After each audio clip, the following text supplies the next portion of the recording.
It's wonderful that um, I don't think we can class the Indian audience as one homogeneous audience. In Ahmedabad we have a different audience, in Goa we have had different audiences, in Delhi we've got different audiences. But around the world, the amazing thing is that we learn from our audiences. We learn about the art that we create. You get different energies from different audiences. And is that alright?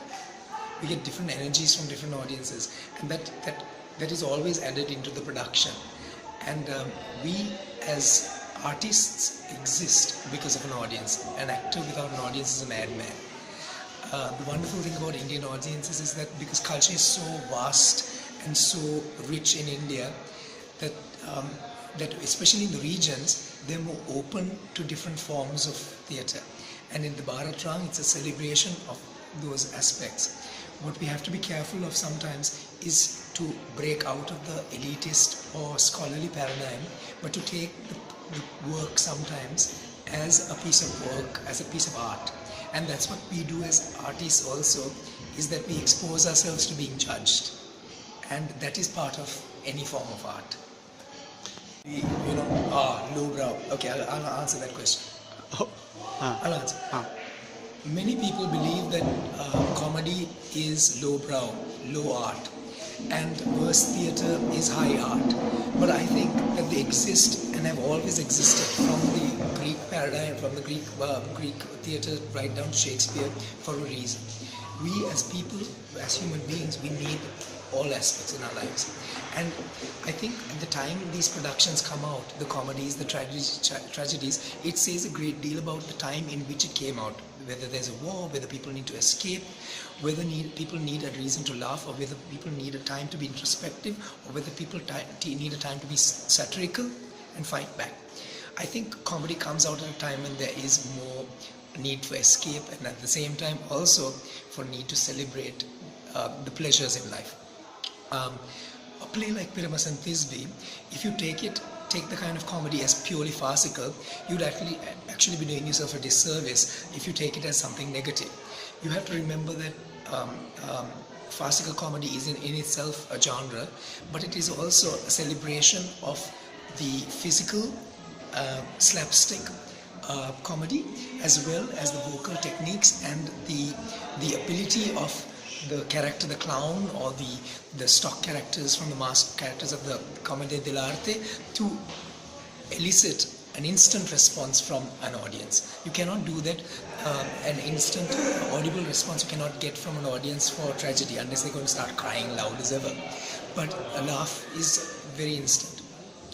I think if people carry less baggage with them, and are more relaxed and are more open to new experiences, they will enjoy the life around them more. But if you find that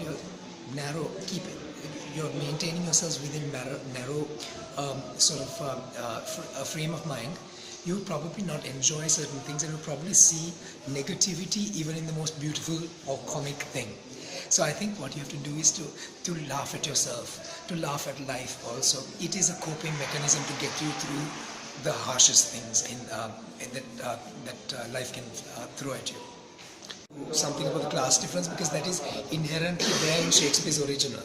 I wanted to surface the battle of the gender, the battle of the battle between the males and the females also mirrors the unity, separation, and now reunification of our country that has been through battle and war. This play came out during the time of war, and it is about identifying the fact that those who were just as the lovers, those who were united as lovers or whatever, are split because of certain ideologies, because of personal gain, because of petty differences.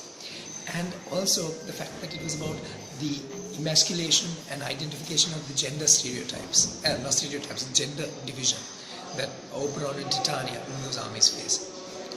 And vibrant because rather than just the Western paradigm, which was fed to us during the time of colonization, the Asian forms were indigenous. The history of the West is far more limited than the history of Asia. We have a rich, wonderful musical, theatre, dance tradition. We have to celebrate. We have to be able to connect with it in some form. it would be rather disappointing if we only give preference or believe that high art is limited to the West. We have to give agency, power, and the correct place for indigenous forms, not just in tourist cultural pageants. It has to be celebrated, it has to be studied, but not only just studied as an antique museum piece, but as something that is alive, growing, and adapting, and changing with the time. I do not want to use the singular words because it would alienate our audience. And I didn't want subtitles, and I didn't want that alienation. The singular words were used in the original just to add to the text, which was Shakespeare, and I didn't want to bastardize the text by adding an English word. In India, we used a kind of colloquial in Hindi dialect. I don't know whether it was absolutely successful. We did our best. And where you learned it? We learned it in Sri Lanka, as well as when we went to Ahmedabad. We worked with Sonam Jiri, who's from NSD. She's connected with who is there, and we worked there as well. But we studied it for about a month and a half, and we had various drafts, and people came. The true test is when you perform it here. And it was great. I was well. We did our very best, because you know what? I believe that you have to respect your audience. Yes. And if you were bringing it to India and we were going to do it in Sinhala, it would not have worked. That colloquial, that breaking out and whatever from the Shakespeare's text, and to say some lines here. But it's also portraying that the characters are not to speak good English. Yes, they are. Yes. They use this the context. Yeah. The utter few lines from Hindi. Yes. For We know.